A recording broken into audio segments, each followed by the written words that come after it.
wanataka wakusikilize, utoe mwelekeo wa nchi. Mheshimiwa Mwenyekiti, kama alivyozungumza mwenyekiti wa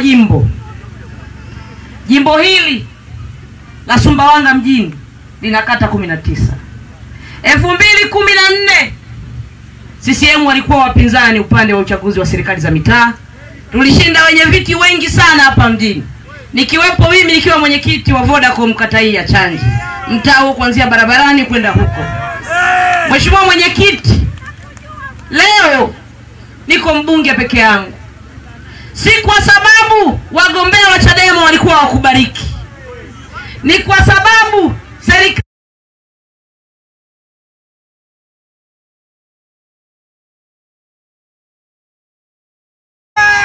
wagombea wengi walioshinda Chadema hawakutangazwa. Mimi nilipenya kwenye tundu la sindano. Baada ya kupenya hatukupewa ubunge kwa sababu CCM walitaka watupe ubunge. Tuliwalazimisha CCM kwamba haki lazima isimame. Mheshimiwa Mwenyekiti, ndani ya bunge sizungumzii mambo ya Nkansi peke yake. Tarehe 16 mwezi wa 7 mwaka jana alikuja Dr. Samia jimboni kwangu. Nikamweleza pamoja na 4R zako kuna jambo linachafua taswira ya taifa letu, nalo ni utekaji. Nikamwambia kama kuna watu wanamhujumu, ni vizuri akajua jambo hilo linaleta kasoro kwenye nchi yetu. Ni mwezi huo Mheshimiwa Mwenyekiti, ndio mdogo wangu, msaidizi wangu, tarehe 26 mwezi huo wa 7 Dionisi Kipanya alitoweka.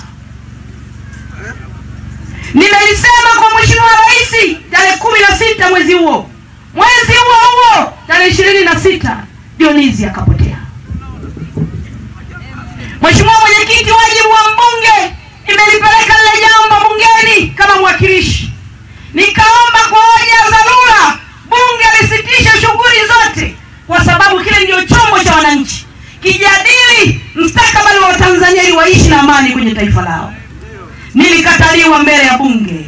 Spika akasema sina taarifa, sijui hiyo habari unaoizungumza. Mimi ni kweli ndani ya bunge mimi ni sawa na machozi ya samaki ndani ya ziwa. Hayawezi kuonekana. Lakini Mheshimiwa Mwenyekiti, nchi yetu, mkoa wetu, hatuna shida ya mali tulizonazo za kusababisha watu waondokane na umaskini.